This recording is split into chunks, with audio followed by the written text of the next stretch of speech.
toughest challenges that I've faced in my career and how we're overcoming those things is just really being able to run the business, treat people all day, be a great manager of people for the business, and then in turn be focus on my family first when I get home, and all of my business decisions are all based on, hey, what does my family need? How can I provide for them the best way I can?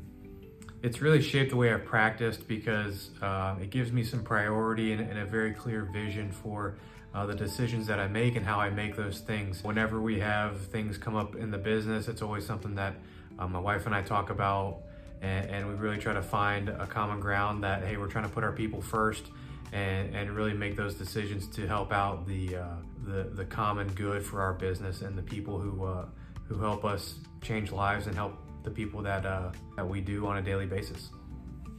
So we all make mistakes and we all have failures in life, and it's how you respond to those, specifically to get back up when things, fall down. And if you fall down, get right back up. Mistakes wise, hey, making bad investments or maybe treating somebody the way you evaluated them clinically and thought you had the right treatment plan and it wasn't what they responded best to. So really, ultimately just trying to keep an open mind that, everybody's an individual, and when we evaluate them, they may walk like a duck and sound like a duck, but they might be something completely different. So looking at them very individually and lining up all those things with hearing their communication, what they want to achieve, and really listening to them, and then coordinating that with your clinical findings is really the biggest thing that if I've ever, when I do make mistakes, it's just not really listening as well as I could. And that's something that I work on definitely every day at home, and then transitioning that into practice as well. One of the lessons that I learned, the hard way over 10 years of doing this is really treating the individual and really looking at you're not a number coming into the office. One of the things that my mom actually experienced is she went to a chiropractor, and they were running through quite a few people a day, and it was tough for her to see the connection and the communication that she felt she needed to have with a primary care provider. And at the end of the day, she said, hey Zachary, if you ever see somebody in the grocery store or a client in the grocery store, make sure you know their name. It means a lot to the people. And that really struck a chord with me, that when we're looking at somebody and taking the time to know somebody, it's not just a statistic, it's a relationship, and it's a communication point to really grow that relationship in their healthcare, because at the end of the day, they might be the ones that really help you out, and you might help them out as well. So a few things that I do to stay resilient in the face of adversity is just keep moving, try to stay motivated, talk to people who are close to you. If you ever need to voice things out, it's very, very important in the whole motivation aspect. Very, very quickly we can go down dark holes of, man, I'm not going to make it, I'm not going to be able to provide for my family.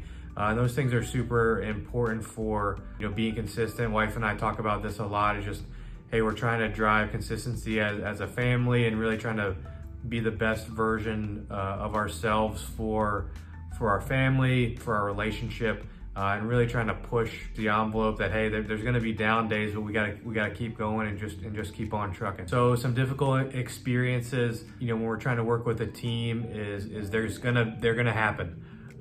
There's not gonna be just an easy street all the way to retirement and really building good relationships. All start with communication, and if we have those types of difficult experiences, they're gonna happen.